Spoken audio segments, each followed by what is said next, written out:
Eleições para as autárquicas locais 2021. A entrevista.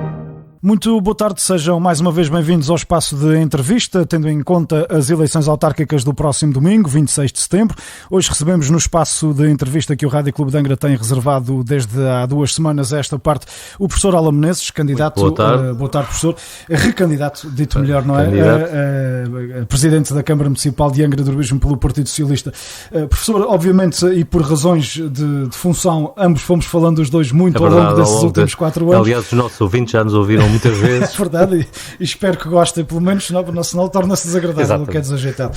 Mas não posso, neste enquadramento em particular, deixar de perguntar, de facto, que motivos levam a que Alan Menezes aceite fazer um terceiro mandato como Presidente da Câmara Municipal de Angra? Bom, eu cheguei à presidência da Câmara de Angra numa altura da minha vida em que eu pensava que já tinha acabado o meu percurso político. E a verdade é que gostei.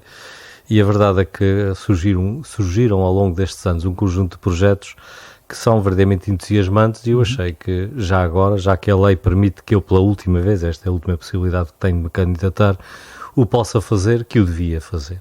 E faço com gosto, porque eu gostei das funções e gosto das funções do Presidente de Câmara e gosto desta maneira de funcionar, este contacto com as pessoas, destas coisas que se vai fazendo, e creio que o projeto que me trouxe à Câmara não está concluído. Aliás, os projetos nunca ficam concluídos, porque cada coisa que se resolve... Senão não precisava haver mais eleições. Exatamente. Não? Cada vez que se resolve um problema há sempre novos desafios pela frente, mas eu achei que ainda havia coisas a fazer, e já que era possível fazê-lo, achei que me devia recandidatar. É o trabalho de proximidade que de facto o fascinou neste percurso autárquico? É verdade, autárquico. O trabalho de proximidade é facilidade de contacto e esta imediatez dos resultados, ou seja, enquanto que eu tenho essa experiência do governo, enquanto que no governo, enfim, decidem-se coisas cujos resultados aparecem dali a uns anos, aqui na Câmara resolver um problema, uma pessoa muitas vezes aparece logo nos 10 minutos a seguir e tem, digamos, um outro efeito e uma outra proximidade, e é algo que eu gosto, e esta relação com as pessoas é uma matéria na qual eu me sinto bem, por isso acho que não me cansei. Muito bem. A equipa não é propriamente toda nova, mas também não é propriamente a mesma. Portanto, houve também aqui alguns ajustes em termos da equipa que o acompanharão eventualmente. Relativamente pequenos. Houve 2 pessoas a sair, uma por razões mais de idade, o caso de José Gaspar, que já tem os seus 66 anos, e também porque achou que queria voltar às suas origens, queria concorrer à Junta de Freguesia de São Mateus. O verdadeiro presidente de São Exatamente, Mateus, e portanto achou que queria voltar. E a outra, a Raquel, que também tem outros planos na vida e tem uma carreira profissional que também precisa desenvolver, e por isso, naturalmente, estas coisas acontecem. De resto, as listas são sensivelmente as mesmas no que diz respeito à Câmara. Também novidades na Assembleia, não é? O Dr. Ricardo Barros já tinha dito novidades. O Dr. Ricardo Barros, pelas mesmas razões do José Gaspar, enfim, também já estava ali há 16 anos e também não é dos mais novos, achou que não devia voltar a concorrer. Bem, tem um percurso político de 40 e muitos anos. Exatamente, já. E achou que nesta altura preferia retirar-se da vida política. E está a ser substituído pelo Dr. Domingos Cunha, que também já tem uma carreira política longa e que agora se vai dedicar a algo mais leve. Professor, falar de Angra, de facto, nos últimos anos o professor teve a capacidade, aliás, um bocadinho à semelhança do que aconteceu enquanto foi secretário da Educação, onde conseguiu serenar, de certa forma, muitas as manifestações que vinham de professores, das reivindicações, conseguiu com esse trabalho. Angra também serenou muito nos últimos anos, em particular do ponto de vista da questão financeira. Quando entrou havia ainda muitas dúvidas com contas de São Joaninas, muitas dúvidas com contas de investimentos que tinham sido feitos no passado e que estavam ainda por pagar, e que com certeza alguns ainda estarão a ser pagos, porque há investimentos que são de longo curso. Não, mas na verdade a nossa Câmara, felizmente do ponto de vista financeiro, está neste momento numa posição muito sólida. Isto não quer dizer que a Câmara de Angra seja rica, mas não temos dívidas de monta, ou seja, dívidas para a Câmara pagar são pouco mais de 3 milhões de euros. Temos outra dívida também na casa dos 6 milhões de euros, mas isso é uma dívida que tem a ver com habitação social e é paga pelo Governo, portanto a Câmara é apenas intermediária neste pagamento, de maneira que nós estamos numa posição verdadeiramente confortável do ponto de vista financeiro, ou seja, nós hoje temos uma capacidade de investimento muito superior àquela que tínhamos quando eu cheguei à Câmara, e para além disso fez-se um trabalho que para mim ainda mais importante do que esse, que é consolidar a Câmara. Consolidar a Câmara significa acabar com todas as entidades paralelas.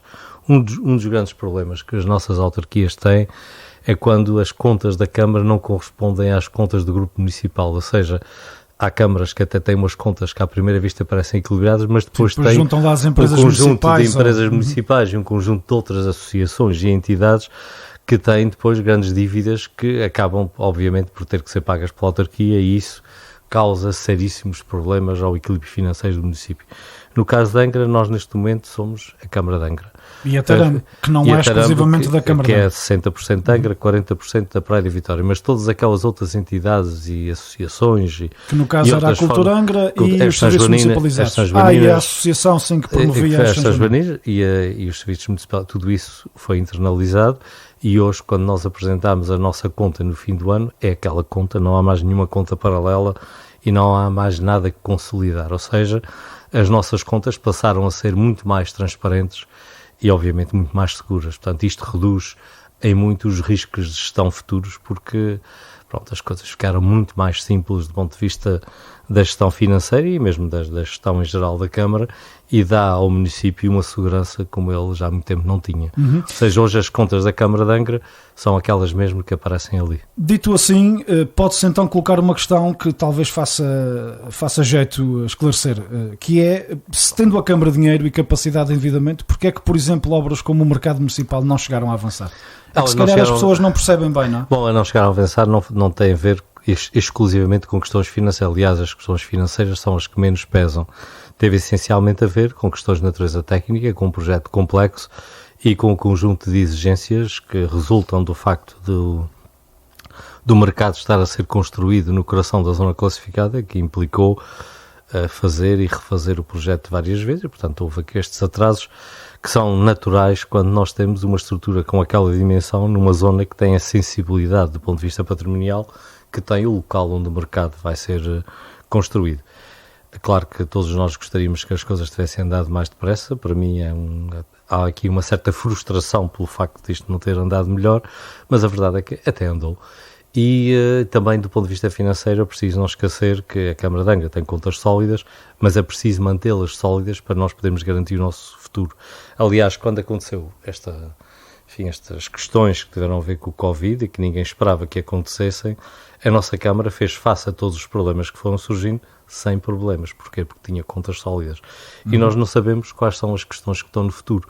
É preciso garantir que a Câmara se mantém sólida. E isso também passa por aí, porque a partir deste ano nós temos a possibilidade de obter 85% de financiamento para essa obra.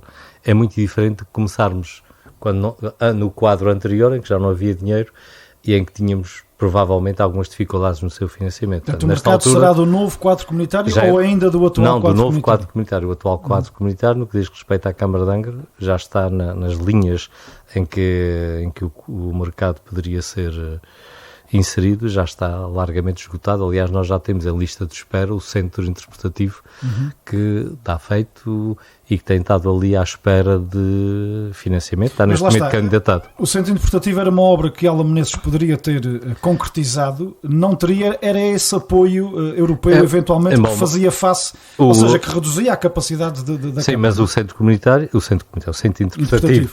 interpretativo foi feito com fundos próprios da Câmara, com a intenção de o recuperar, algo que nós temos, agora que está a candidatura feita, temos a justa expectativa de pelo menos parcelarmente o fazermos, o que permite aumentar ainda mais a capacidade futura de investimento da Câmara. Além disso, era uma obra que tinha um projeto pronto, devidamente aprovado, e que correspondia também a eliminarmos uma das principais manchas no coração da cidade. É preciso não esquecer que no lugar onde agora está o centro interpretativo estava uma ruína há 40 anos, que, enfim, ninguém podia deixar de haver quando se bastava subir à memória, e estava uma zona que dava para a expansão do jardim, que estava coberta de mato e numa situação lamentável. Portanto, foi possível resolver um problema de natureza patrimonial na cidade, que melhorou imenso a qualidade urbanística de Angra, recorrendo exatamente à capacidade que nós tivemos de ter fundos próprios que nos permitiram ir avançando com as obras. O mercado é a mesma coisa está a acontecer aqui com uma obra também de grande dimensão aqui nas Persinas, aqui mesmo ao lado do Rádio Clube de Angra, que também está a avançar e com a construção do terminal rodoviário, que também está aqui em Logo obras ao lado, aqui sim. ao lado. Portanto, são tudo obras que nós vamos fazendo, e lembro que o vamos fazendo sem recurso a qualquer tipo de crédito, ou seja, com Mas o são dinheiro que a obras própria Câmara... financiadas pela União Europeia? Em alguns Ou não? casos sim, noutros casos parcelarmente financiados, ou também, em alguns casos, como foi o caso do Fanal, também com um cofinanciamento regional, ou seja, nós temos vindo a juntar todos os financiamentos possíveis à capacidade financeira da Câmara para fazermos obras sem fazermos dívida. Eu estou a falar nisso não para tirar nenhuma satisfação relativamente ao facto da obra não estar feita, é uma importante explicação. Mas é porque de facto as pessoas às vezes não têm bem noção das dificuldades que são conciliar aquilo que é a intenção do político com os prazos da contratação pública, com a abertura das candidaturas às linhas diversas dos fundos comunitários. E as questões técnicas que vão surgindo, ou seja, as obras, aliás, que cada um de nós, ou creio que todos nós já temos essa experiência das nossas próprias casas. Quando nós nos metemos em obras, sabemos sempre que as coisas raramente seguem o caminho que nós gostaríamos que seguissem, costumam demorar mais e custar mais. Isso acontece nas nossas vidas pessoais, pois quando nós falamos em obras públicas que são ainda muito maiores, esses problemas também surgem, mas na verdade o que importa aqui relevar é que, para mim, um aspecto que é fundamental na gestão da nossa Câmara é manter as nossas contas, enfim, adequadamente certas, não desbaratar. Porque quando nós desbaratamos, estamos a colocar sobre o futuro um preço que pode ser muito elevado e estamos, na verdade, a impedir que no futuro se invista. E é isso que nós não temos o direito de fazer. Além disso, esta gestão cuidadosa tem-nos permitido manter, por exemplo, o preço da água, a fatura que nós pagamos todos os meses para água e saneamento, constante desde 2011. Portanto, nós já vamos com 10 anos sem qualquer tipo de aumento, o que significa, na verdade, que estamos a pagar menos, dada a inflação que, entretanto, aconteceu. E tudo isto só é possível porque se faz esta gestão muito cuidadosa. Eu creio que às vezes mais vale esperar um bocadinho e ser cauteloso do que nós entrarmos em grandes correrias e depois acabarmos por hipotecar soluções futuras. Nesta altura sou Presidente de Câmara. Quando cheguei à Câmara tive que também, enfim, resolver algumas questões que vinham de trás, e espero que quando eu sair não deixe uma herança pesada para quem me suceder. Só mesmo para fecharmos o assunto do mercado municipal, uma das críticas que lhe têm sido feitas por outras candidaturas é o facto de ser responsável por uma mudança a páginas tantas de planos. Ou seja, há 8 anos, quando se recandidatou, ou quando se candidatou pela primeira vez à Câmara de Angra, entendia que o mercado municipal deveria ser feito aqui no Cerrado do Bailão, e chegamos a ver até um esboço, exatamente. O que é que fez com que Aula Menezes voltasse atrás na sua apreciação relativamente a este dossiê? Isso resultou de duas coisas. Primeiro, ao contrário do que às vezes também por aí se diz, eu não gosto de teimar quando acho que há melhores soluções. Ou seja, se alguém me consegue demonstrar que uma coisa é melhor, eu não vou perder a oportunidade de fazer melhor. E isso também foi uma das razões. Outra razão tem a ver exatamente com as questões de natureza financeira. Elaborado aqui, enfim, as contas do que seria o novo mercado aqui no Bailão, nós chegámos a contas que não seriam comportáveis para a estabilidade financeira. Mesmo com tudo o que tem que ser feito no atual mercado. Exatamente, muito mais caro, porque no atual mercado era preciso continuar a fazer o que se vai lá fazer, que é construir o parque de estacionamento. Na verdade, esta solução permitiu fazer duas coisas numa pelo preço de uma, ou seja, a construção de cerca de 250 lugares de estacionamento, mais o mercado, fica sensivelmente ao mesmo preço que só o mercado. Portanto, obviamente que esta solução do ponto de vista financeiro e do ponto de vista de bem servir a cidade é melhor. Ora, demonstrado que era assim, não vale a pena nós pensarmos que não devemos seguir só porque em tempos pensámos que era diferente.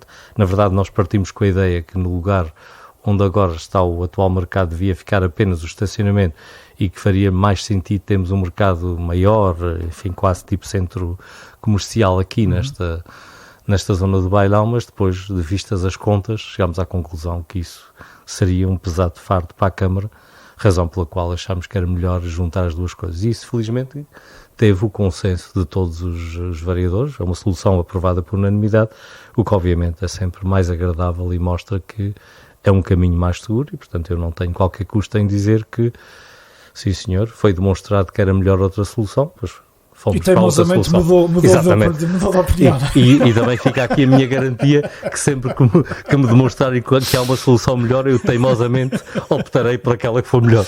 Professor Olam, há outra eterna discussão em Angra nos últimos tempos que tem que ver com, de facto, trânsito e estacionamento. Eu creio que isso resulta um pouco de uma certa falta de mundividência. Quando nós falamos em trânsito e estacionamento numa cidade como a nossa, devemos olhar um bocadinho em volta e ver o que se passa em outras cidades.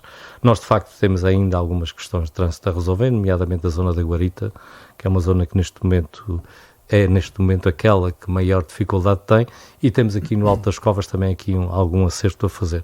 De resto, a nossa cidade funciona bastante bem. E com a questão do estacionamento, para além do estacionamento que já foi concretizado, já foram criados umas centenas de lugares ali no relvão e aqui embaixo no fim da avenida. Sim, no Parque da Silveira, o novo Parque da Silveira. Além desse, portanto, já se aumentou, quase que se duplicou a disponibilidade de estacionamento nestes últimos anos. Temos a solução do mercado que implica, ou que traz consigo, uma grande melhoria no estacionamento. É preciso não esquecer que no mercado, em termos de estacionamento, é o equivalente a 5 ruas direitas de estacionamento. Portanto, vai com certeza mudar muito o estacionamento. Portanto, devemos lá chegar e até lá não vale a pena estarmos com grandes dramas porque as coisas têm funcionado. Neste momento, o mais urgente mesmo é resolver as questões na zona da Guarita e aqui no Alto das Covas, para o qual já existe um projeto. Para a Guarita o assunto é um bocadinho mais complexo, mas passa também pela criação para Alan Menezes sobre trânsito não há mais nada a fazer em Angra. Não, há coisas a fazer em Angra, com certeza, é isto que eu estou a dizer, é preciso nós construirmos 250 lugares ali, o que é muito para a nossa cidade, vai alterar profundamente, e é preciso resolver aqui esta questão aqui da inserção do Alto das Covas, que tem aqui uma circulação estranha, particularmente para quem não é de cá, porque entramos aqui em contramão quando queremos ir ali para São Pedro. E há também a questão da Guarita, que passa pela construção de um novo parque de estacionamento, que também já está projetado para aquele terreno ao lado da Fanfarra, ao lado do Tribunal e a Fanfarra, e uma entrada por ali que vai acabar por eliminar aquele constrangimento que ali é causado junto daquele semáforo. Essas são as duas questões mais importantes que há a fazer no trânsito, porque o nosso trânsito já foi objeto de 2 estudos, e os 2 estudos apontam, e feitos por técnicos reputáveis, e os 2 apontam no mesmo sentido, e portanto nós estamos a seguir. Chegou ou não, em algum deles, a ser perspectivado o encerramento ao trânsito na Rua da Sé? Não, agora, por curiosidade, quem tanto ouviu falar de estudos de trânsito. O mais antigo deles apontava para a criação de um sentido único na Rua da Sé. Nunca vi nenhum que falasse em encerramento. A verdade é que isso, entretanto... Portanto, descia-se a Rua da Sé e subia-se pela Rua do Rego, eventualmente. Exatamente, mas esse estudo, neste momento, já está profundamente obsoleto face à opção. Isso era um estudo que tinha algum sentido, não havendo estacionamento por debaixo do atual mercado. Com o estacionamento debaixo do mercado e com a inserção, esse estudo deixou de fazer sentido. E por isso eu creio que a melhor solução é manter a Rua da Sé exatamente como ela está, que é a maneira como ela funciona melhor. Havia um problema na Rua da Sé que gerava alguma paragem do trânsito, que era a inserção do trânsito que subia da Rua Direita, o que já ficou resolvido, e portanto nesta altura a Rua da Sé só tem paragens quando alguém resolve ir à farmácia e deixar o carro no meio do caminho. Pois, o que acaba por resultar muitas vezes por falta de estacionamento. Não é tanto falta de estacionamento, algum comodismo. Às vezes o estacionamento está ali logo na rua ao lado. Mas portanto, de vez em quando há alguém que para na Rua da Sé e é isso que causa... Por falar em estacionamento, um outro problema, e do qual falámos muitas vezes, tem que ver com os parquímetros. O contrato está à beira de acabar, não é? Portanto, está em beira de acabar. Se for Presidente outra vez, com que é que podemos contar relativamente a este dossiê, professor? Sobre essa matéria, creio que já ficou bem claro que não se pretende a continuação do atual sistema. Aliás, numa proposta que também veio da oposição, na Câmara, neste último mandato, nós chegámos à conclusão que também era preciso alterar algumas coisas nos parquímetros. E porquê? Porque há 2 problemas que importa resolver e 2 coisas que importa esclarecer, começando pelos esclarecimentos. O parquímetro não serve para dar dinheiro à Câmara. Aquilo que a Câmara ganha dos parquímetros é negligível. A existência dos parquímetros serve para gerar espaço para que as pessoas possam ir às lojas, ou seja, serve para servir o comércio. A segunda questão, os parquímetros não servem para resolver problemas de não estacionos na minha rua, porque a minha rua é só para mim. Portanto, esclarecer estas 2 questões, creio que nós podemos partir para uma outra geometria do estacionamento em Angra, que é reduzir a zona de parquímetros à zona onde efetivamente é importante que ele exista, que é na zona em que há mais comércio, em que há mais negócios, e criar um Sim, período... porque Angra tem parquímetros até quase ao Largo de São Bento, não é? Exatamente, tem parquímetros... À volta da Santa Casa ainda há parquímetros por ali. E é lá para cima, para o lado da memória, sim. portanto há parquímetros e portanto, é preciso estudarmos, e esse estudo já há ideias relativamente boas sobre isso, depois tem que ser debatido, porque isso é uma competência da Assembleia Municipal, terá que ser debatido pela futura Assembleia Municipal, mas termos em atenção a zona que tem parquímetro e depois criarmos a possibilidade das pessoas poderem parar durante um período relativamente curto, para aí de um quarto de hora, de 20 minutos ou meia hora, algo do género, sem ter que pagar, ou seja... A volta rápida, no ou seja, o ticket ser gratuito durante este período, de maneira que as pessoas possam dar uma volta rápida, porque o objetivo do parquímetro não é ganhar dinheiro, o objetivo do parquímetro é permitir que haja espaço para as pessoas pararem, ou seja, evitar que quem vem trabalhar para a cidade enche as ruas todas com os seus carros e os carros fiquem parados lá durante todo o dia e quem venha às lojas ou quem venha a uma volta qualquer depois não tenha a possibilidade de parar. É esse o objetivo. Para cumprir esse objetivo nós podemos fazê-lo assim, criando aqui um período de graça no início do estacionamento e depois aumentando progressivamente o preço, de forma que as pessoas forem ficando vão pagando mais. Aumentando mais depressa o parquímetro, de forma tornando mais caro os períodos longos e gratuito os períodos curtos, não é que as pessoas possam resolver esse período. É viável que haja uma renovação de contrato com esta empresa ou voltamos a uma discussão antiga que houve em Angra de eventualmente se criar um corpo de polícia municipal? A questão do corpo de polícia municipal não tem a ver diretamente com parquímetros. Mas faz também, acaba por fazer este serviço. A Ponta Delgada já funciona um bocadinho assim. Não faz muito sentido pôr a polícia municipal a tratar de assuntos de parquímetro, é demasiado caro e demasiado complexo para isso. Faz sentido pensar-se numa polícia municipal olhando para aquilo que acontece com as touradas, com as festas, com as questões de regulação do trânsito. Mas a polícia municipal acaba ser os fiscais da Câmara, para esse tipo de eventos.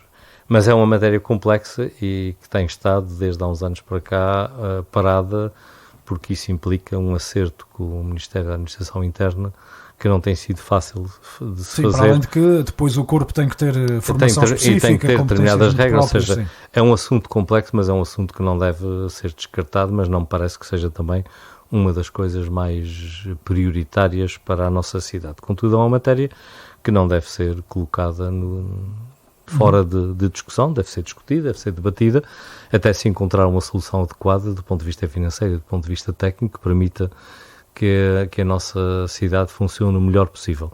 Quanto à questão dos parquímetros, creio que a melhor solução será voltarmos a abrir um concurso para o funcionamento dos parquímetros, com as novas regras que terão que ser debatidas e aprovadas pela Assembleia Municipal. Só para fecharmos esta questão, e entroncando num investimento que já falamos aqui anteriormente, que é a questão da central de caminhonagem aqui no Bailão, o objetivo é também retirar os autocarros de dentro do centro histórico e a circulação passar a ser feita entre o autocarro grande que vem da freguesia no Bailão, faz um intercâmbio com o minibus, digamos assim, que este sim então circulará no interior da cidade. Nós temos um problema crónico no interior da cidade que tem a ver com as calçadas. Nós temos um tipo de solos em que não é fácil obter boas calçadas, porque nós temos material que quando úmido fica muito plástico e portanto a calçada com a passagem das viaturas pesadas tende a revirar. E a umidade é o que nós mais temos. E a umidade é o que nós temos. Além disso, induz vibrações e fissuração nos edifícios que ninguém quer e que a nossa cidade não merece.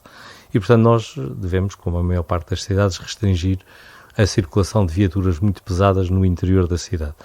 Isso passa por uma solução que está neste momento já em andamento, a criação de uma central rodoviária, a passagem dos autocarros pelos sítios na periferia onde há mais procura de viagens, por exemplo, o hospital, e depois a criação de uma rede que já existe, mas tem que ser melhorada, criando carreiras ponto a ponto dentro da cidade, que devem ser tendencialmente gratuitas ou mesmo gratuitas para quem já tenha um bilhete. Ou seja, se eu comprar um bilhete da praia para Angra, esse mesmo bilhete deve-me servir para eu ir para qualquer sítio da cidade onde eu queira ir.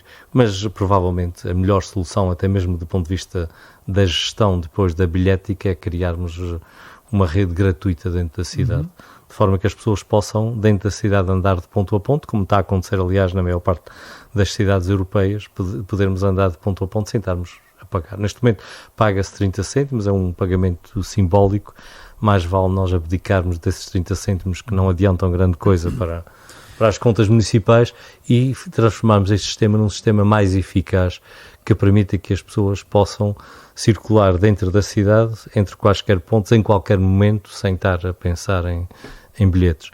E isto implicará, com certeza, revermos as ligações aqui às freguesias mais vizinhas, de Ribeirinha, de São Mateus, Terra Santa, Posto Santo, estas freguesias aqui nesta coroa urbana, de forma a facilitar também a acessibilidade por transporte público ao centro da cidade.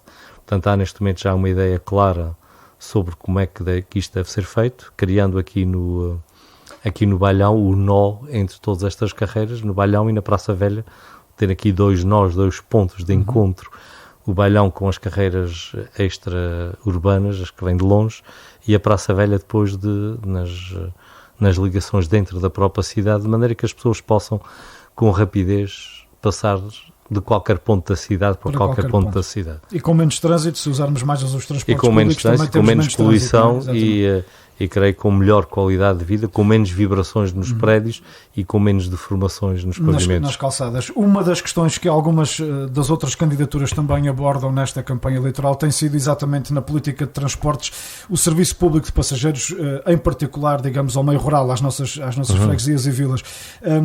Está na altura de revermos algumas das rotas, dos horários, até quase dos tarifários que são praticados, considerando que alguns deles são os mesmos há muitos anos? Eu creio que está na altura de nós repensarmos o transporte coletivo, particularmente aqui na zona urbana da cidade. Ou seja, quando digo zona urbana, não estou a falar só na cidade. Sim, nesta bacia zona, urbana onde vive a maior parte das pessoas do Concelho de Angra, mas também depois há duas ligações que são fundamentais, a ligação à Praia da Vitória e a ligação aos Biscoitos.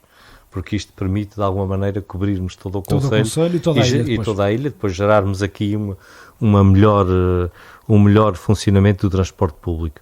Mas essa é uma matéria, no que diz respeito à zona urbana, é uma competência do município, no resto é uma questão que tem que ser também coordenada com o Governo Regional e que passa pelos concursos que estão em curso de concessão de rotas de transporte coletivo e de todas as questões depois regulatórias do próprio transporte.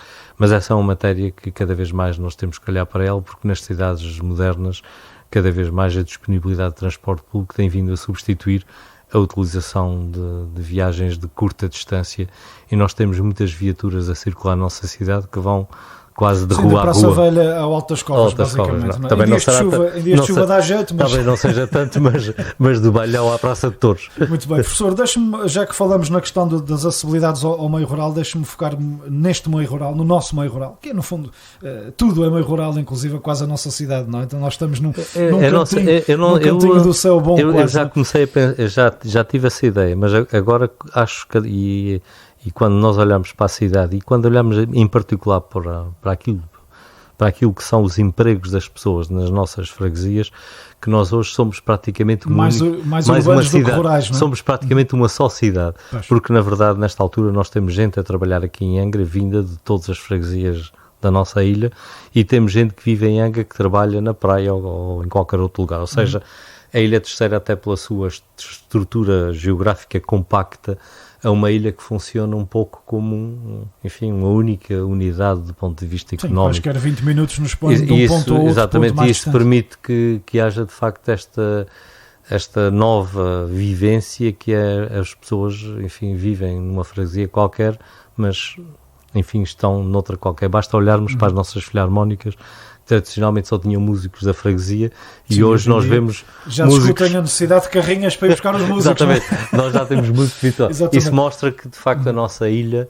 se urbanizou, porque esta noção do urbano não tem a ver apenas com serem ruas muito compactas e não haver... Sim, eu não tenho uma visão burguesa desses termos, não é? Na verdade nós hoje estamos numa nova visão do urbano, em que o urbano tem essencialmente a ver com o estilo de vida.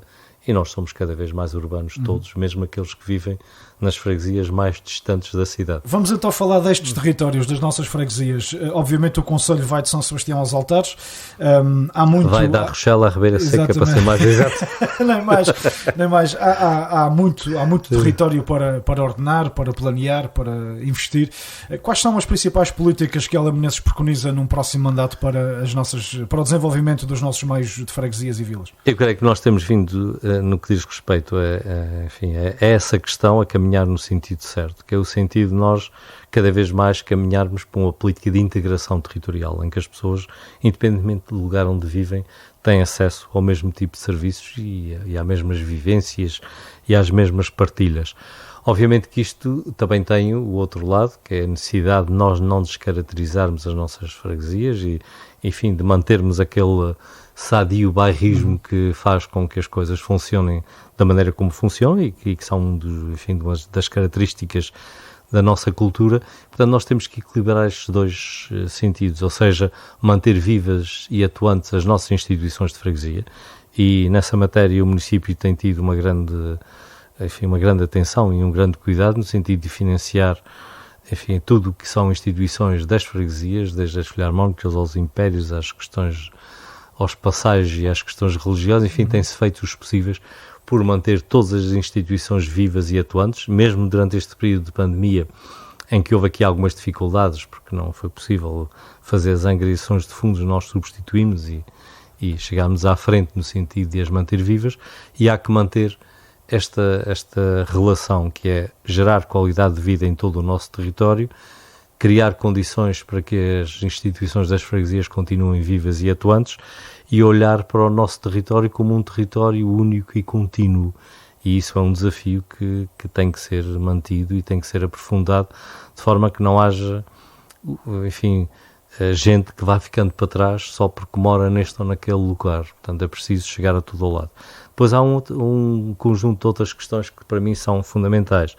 Tem a ver com a disponibilização de serviços de proximidade, particularmente no que diz respeito às questões das crianças, das creches e às questões dos idosos, que são neste momento questões críticas, já que a maior parte das nossas famílias tem marido e mulher, os dois a trabalhar. E, portanto, é preciso haver aqui alguém que tome conta daqueles que não podem ficar sozinhos, e para isso é preciso continuarmos o investimento no sentido de termos, enfim, na área dos idosos particularmente, porque é a área crítica neste momento, dado o elevado número de idosos que a nossa sociedade tem. Se bem que até aí o território não está propriamente mal servido, há bastantes centros de convívio de dia, um pouco por todas as freguesias. Mas ainda há aqui algumas lacunas que é preciso preencher, no sentido de criarmos serviços tanto quanto possível de proximidade, ou seja, irmos compartimentando o território e criando em cada uma das zonas as estruturas necessárias para que haja de facto esta proximidade entre o local de residência e os serviços prestados. E este pensamento, este planeamento, professor, deve ser freguesia a freguesia, ou podemos alternar, por exemplo, numa freguesia temos um centro de convívio e na outra temos uma creche ATL, ou isto deve ser intergeracional? Como é que se gerem essas definições, essas decisões? Estas decisões têm que ser feitas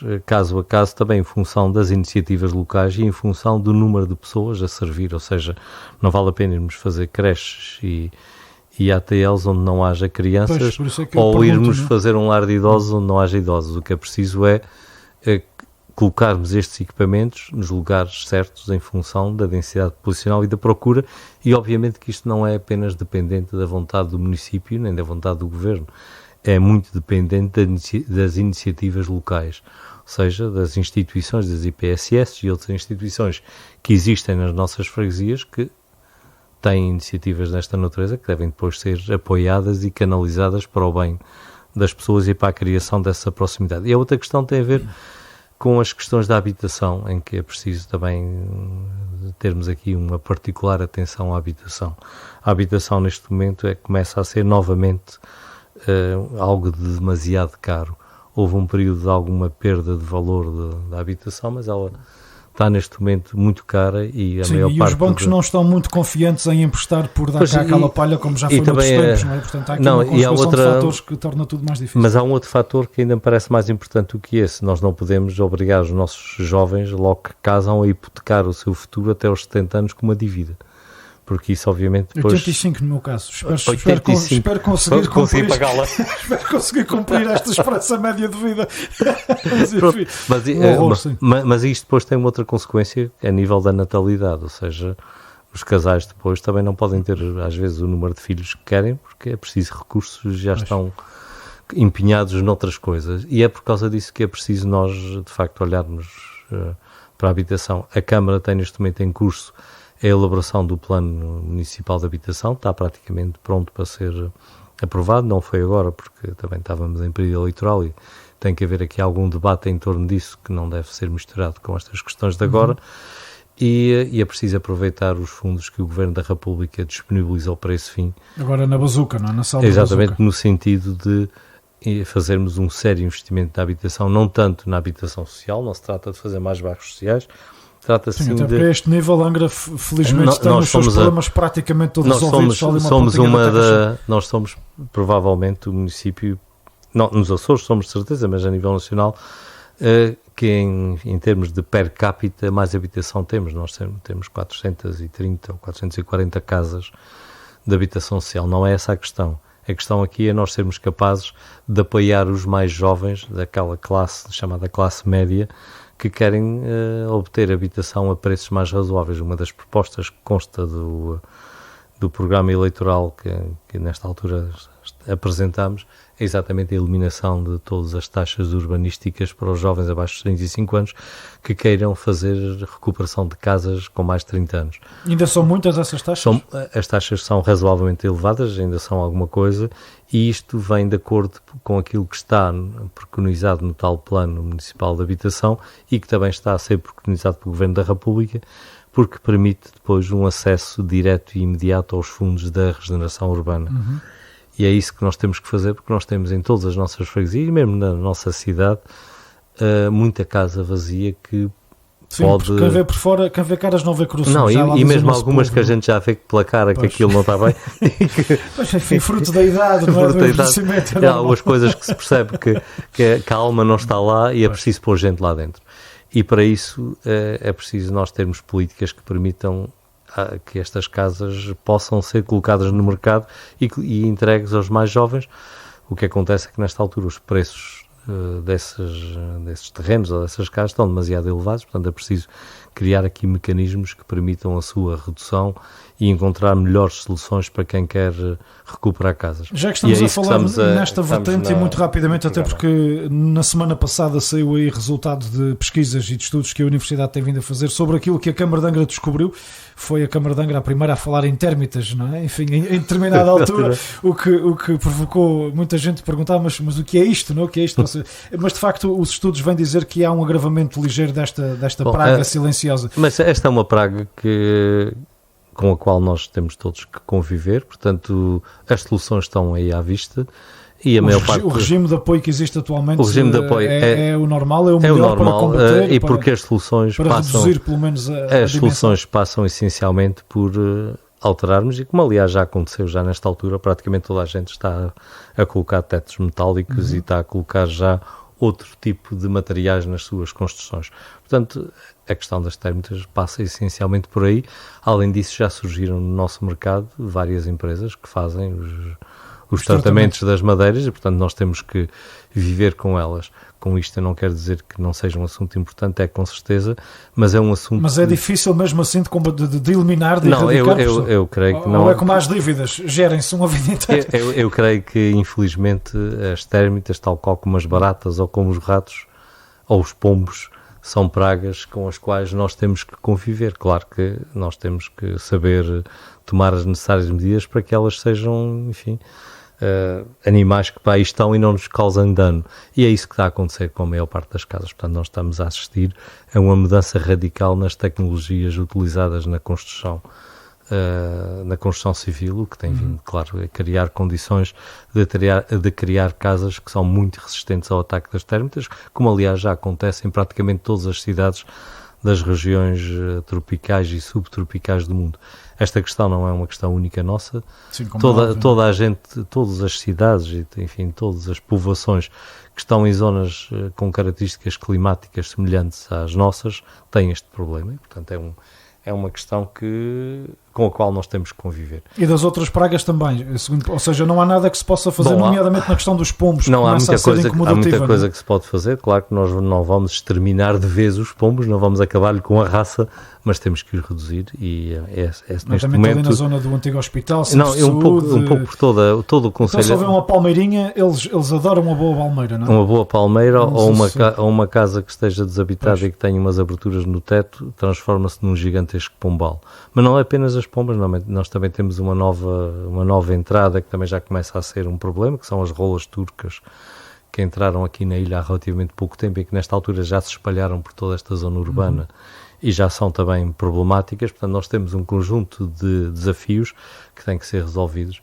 No caso dos pombos, o assunto é complexo porque não é possível usar venenos, porque depois estamos a introduzir veneno na cadeia alimentar de outros animais e, portanto, não devemos fazer. Não é possível dar tiros dentro da cidade, porque não é possível.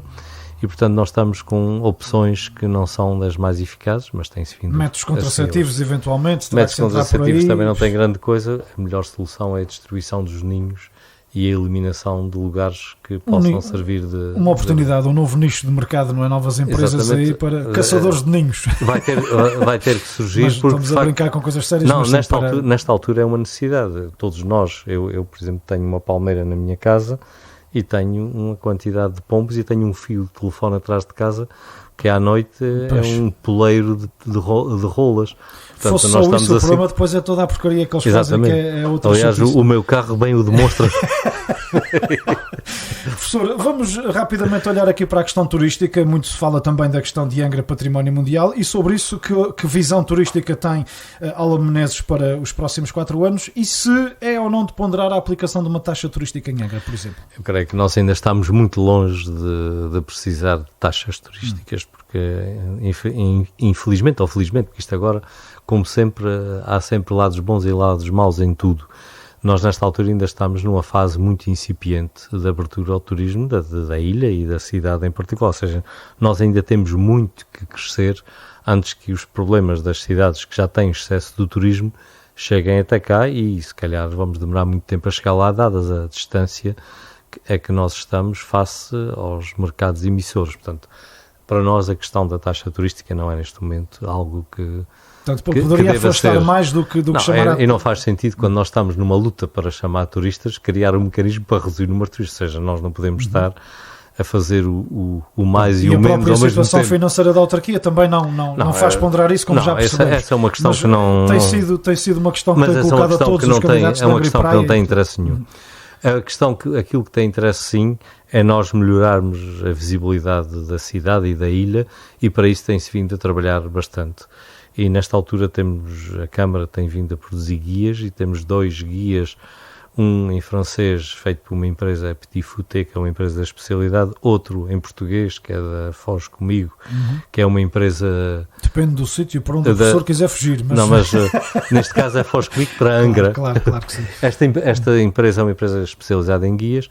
O guia já deveria ter sido lançado no ano passado, não foi porque as questões do Covid atrasaram substancialmente a sua elaboração, já que era uma equipa que devia ter vindo cá no verão de 2020 fazer o trabalho de campo, e o verão de 2020 foi um verão fechado em que não era possível viajar da maneira como se queria, razão pela qual o guia só aparecerá eventualmente por este Natal.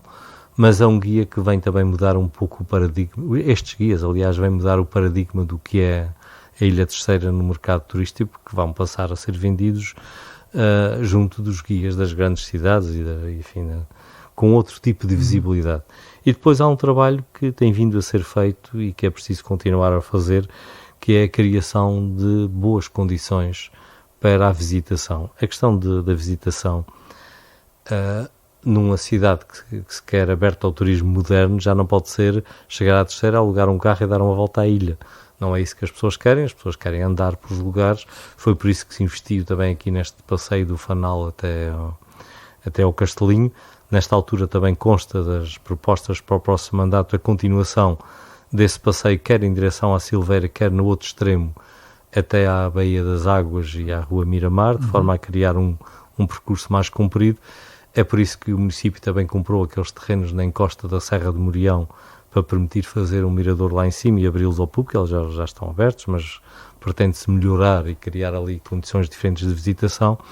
Foi por isso que também se investiu na Lagoa do Cerro, investiu-se ali junto à Ponta da Serreta, na Rocha do Peneireiro, e vamos ter que continuar a fazer este investimento de forma a criarmos trilhos e caminhos.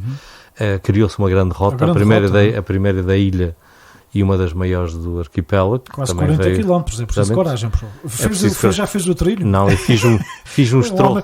Um homem que caminha muito, por isso é que eu estava a perguntar. Eu fiz uns troços, porque ainda não tive tempo, mas faz parte da minha lista de desejos. Com certeza, da minha também, é sempre um desafio e ficamos a conhecer sítios que nem fazemos ideias que temos cá. Isso tudo tem vindo a abrir a ilha à visitação e a criar lugares e espaço para... E depois na vertente cultural, pois nós temos o centro interpretativo, que agora neste mandato ficará equipado, neste momento está a decorrer, enfim, o percurso técnico para a aquisição dos equipamentos, que já serão cofinanciados no novo quadro.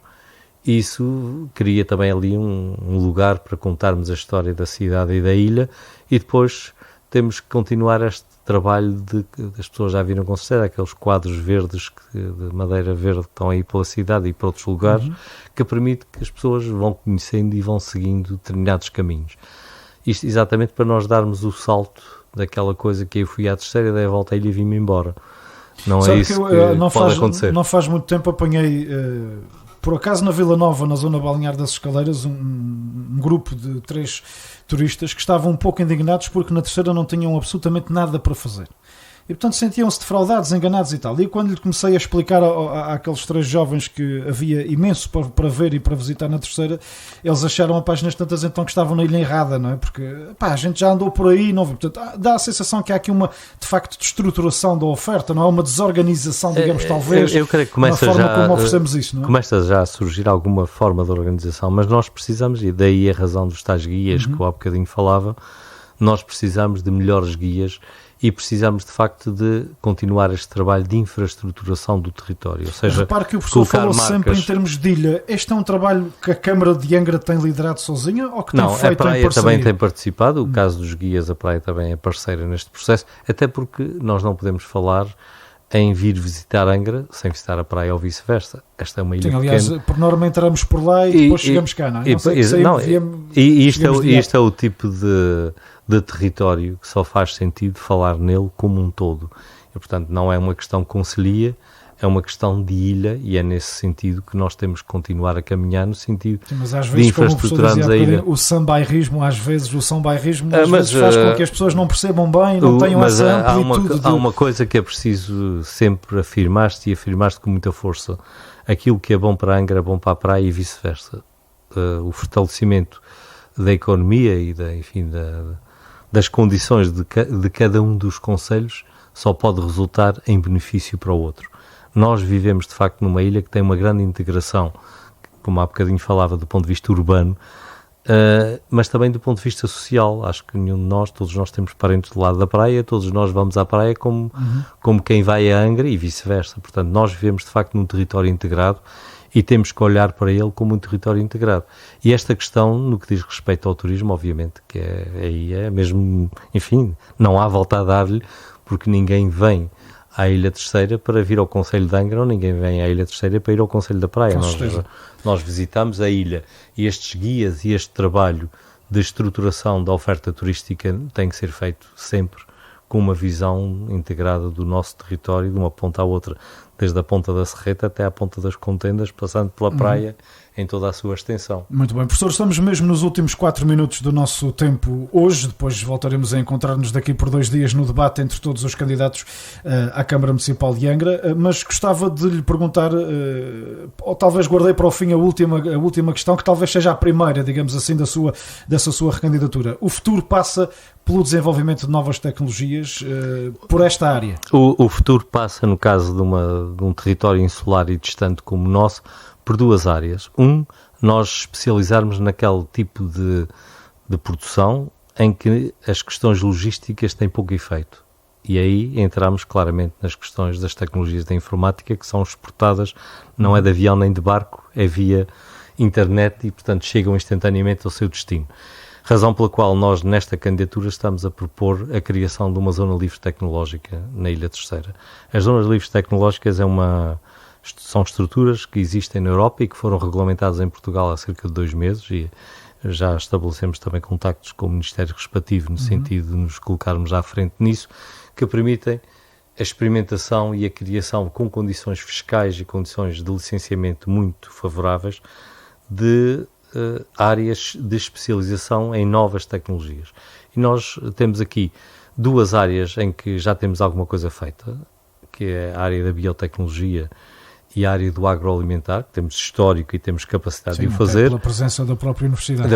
E depois temos uma área que é emergente na ilha, que tem a ver com aquilo que aconteceu na praia, com o Terceira Tech Island, mas também com o que está acontecendo na Terra Chã, com o Terinov, que é a área da internet das coisas, e depois uma zona que está associada a ela, que tem a ver com a robótica. São áreas em que nós, de facto, temos aqui boas condições para desenvolver trabalho e desenvolver estudos. E o que aconteceu no Terinov é bem a demonstração do caminho a seguir. E uma zona livre tecnológica implica que tipo de investimento? Estamos a falar, por norma as pessoas ouvem isso e estou eu agora aqui a pensar, e se calhar pensam que é preciso infraestruturar uma coisa tipo parque industrial outra vez, ou tipo Terinov.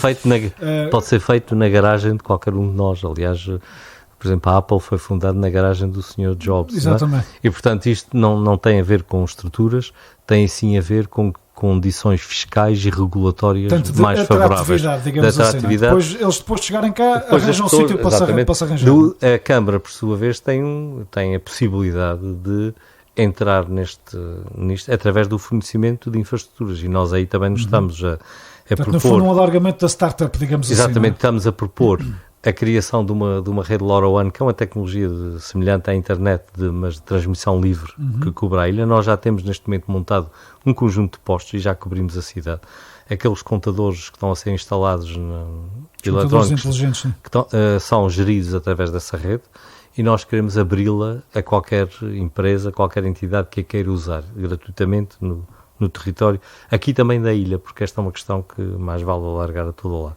E depois temos também um interesse grande na criação de um parque empresarial, ou seja, de uma grande estrutura que permita albergar empresas que se queiram aqui instalar.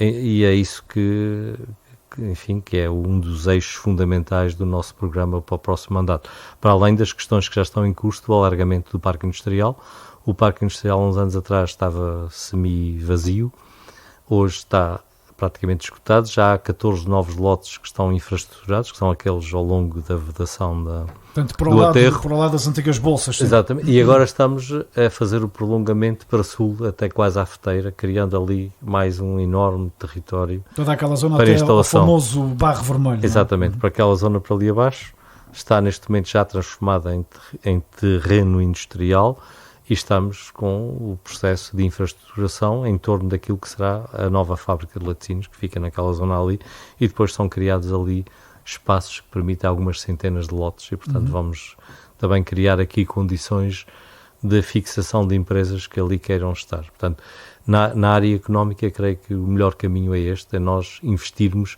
naquilo que permite, por um lado, uma grande melhoria no que diz respeito ao autoabastecimento, produzirmos localmente os alimentos que precisamos para não estarmos a importar coisas que podíamos produzir cá, e sermos capazes de competir no mercado global, particularmente nas áreas tecnológicas, que são aquelas que maior futuro têm. Muito bem. Professor Alan Menezes, deixo-lhe uns segundinhos finais para uma mensagem que queira deixar a quem nos acompanha nesta a minha mensagem é uma dupla mensagem. Por um lado, é uma mensagem contra a abstenção.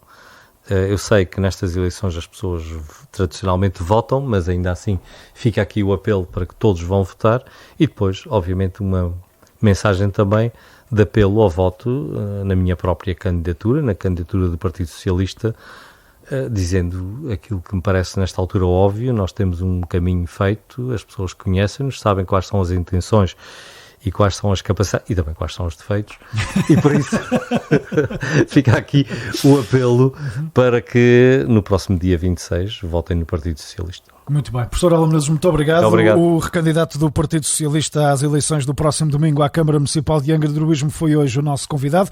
Amanhã receberemos neste espaço Berto Messias, candidato do Partido Socialista à Câmara Municipal da Praia. Quinta-feira o debate entre todos os candidatos à Câmara de Angra e sexta-feira o debate entre todos os candidatos à Câmara da Praia. A partir deste momento esta entrevista está também disponível nas nossas multiplataformas. Agradeço a atenção e a paciência. Desejo-lhe a continuação de uma ótima tarde. Eleições para as autárquicas locais 2021. A entrevista.